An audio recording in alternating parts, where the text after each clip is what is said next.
Alors effectivement, nous travaillons sur un nouveau projet, un nouveau concept qui ne sera plus les festines mais les cabanes du port.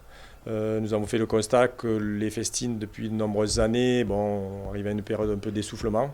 Et là, on veut donner un deuxième souffle à ce concept en essayant de changer globalement tout le concept et d'appeler ça les cabanes du port, avec pas mal de changements au niveau des contenus, de l'accueil du public, nombre de places accueillies, et de l'espace. Alors les cabanes du port, ça va être un village de restauration à ciel ouvert. Mais le concept sera donc un peu différent. Il y aura beaucoup de décorations. Ce seront des cabines de plage essentiellement. Donc toute cette atmosphère de plage, de bord de mer, avec un thème festif et bal guinguette sur l'espace de restauration. Donc des petites guirlandes. Voilà, il y a une atmosphère qui est créée pour accueillir le public dans une belle ambiance. On voudrait accueillir 7 restaurateurs dans les cabines, donc les cabanes de plage, et une buvette également.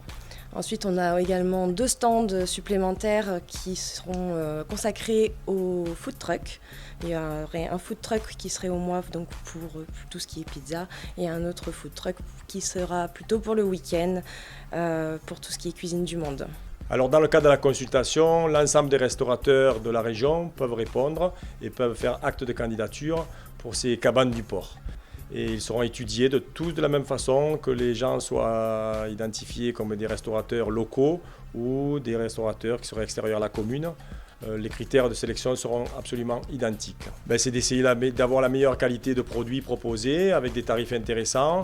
Donc les restaurateurs établissent leur dossier, ils seront en forme de compétition et il y a un jury, une commission en tout cas qui va valider, qui va choisir les propositions des restaurateurs en fonction justement de la qualité des produits utilisés et des tarifs qui seront proposés au public. Le dossier est à rendre avant le 2 avril, il est téléchargeable sur le site de la ville et puis l'office de tourisme, en tout cas la direction des festivités du tourisme, se tient à la disposition des candidats qui souhaitent répondre pour les aider dans leur démarche et afin de rendre les dossiers les meilleurs possibles.